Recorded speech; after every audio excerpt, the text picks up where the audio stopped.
table ronde entre dans le paquet d'activités du PADES, du Programme d'appui au développement économique et social du Sénégal, qui a pour ancrage la CESO au ministère de la Famille, de l'Action sociale et des Solidarités.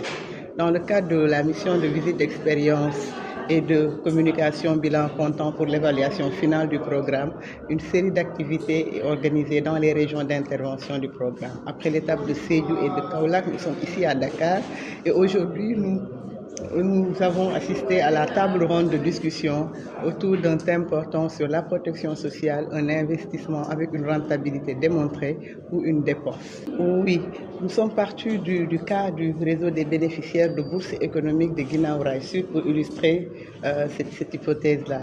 Le REBEC de Guinaw Rail, la bourse économique est un filet productif qui appréhendé au regard de la protection sociale et un investissement.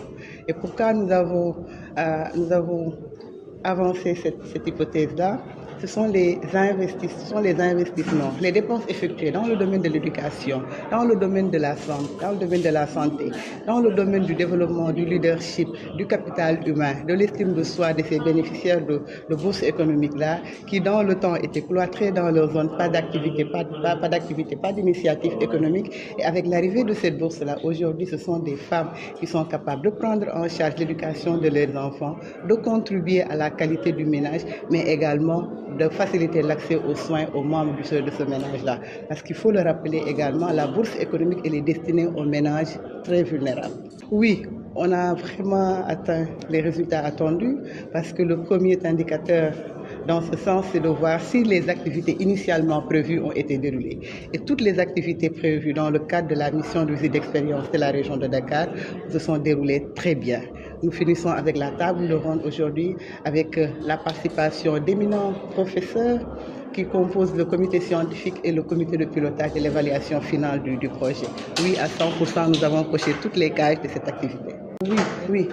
En fait, la protection sociale au Sénégal présente beaucoup de défis. Le Sénégal a pris l'engagement d'asseoir un socle de protection sociale comprenant différents programmes.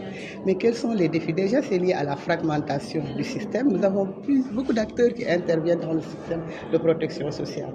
Nous avons également le problème de la gestion et de la collecte des données. Comme on a plusieurs acteurs, on a naturellement plusieurs systèmes d'information et de gestion de ces données-là. Maintenant, qu'est-ce qu'il faut faire à ce point? C'est d'arriver non seulement à rendre interopérables ces systèmes d'information, mais à créer des cadres de coordination au niveau supra pour que ces acteurs-là puissent se retrouver au sein d'une structure capable d'adresser les problématiques ensemble, mais également d'harmoniser les systèmes de protection sociale au Sénégal. Oui, au niveau le PADES, comme je l'ai dit tout à l'heure, c'est un programme d'appui au développement économique et social. Je pense qu'il y a des bouches beaucoup plus habilitées pour présenter le PADES, mais en tout cas, je pourrais partager avec vous dans le cadre de ce projet les différentes composantes du projet. Déjà, c'est un programme qui intervient dans 3 régions, Sédhiou, Kaolack et Dakar. Et le programme est composé de 3 composantes. Nous avons déjà la composante 1, amélioration des infrastructures sociales de base, et qui permet au PADES de construire dans ces régions d'intervention soit des maisons de la femme, des centres d'éveil communautaire pour la petite enfance, des établissements scolaires, des maisons de la femme. Je pense que ce sont le paquet d'infrastructures que le PADES met à la disposition des communautés dans ces régions d'intervention. Donc, c'est des bourses qu'on met à leur disposition pour un montant qui commence 50 ans, qui peut aller jusqu'à 200 000 francs, et pendant 3 cycles. Et une fois ces 3 cycles-là, nous avons également d'autres programmes qui prennent en charge le relais. C'est un continuum. Nous avons les projets de guichet 1 et 2 où l'enveloppe financière est beaucoup plus importante.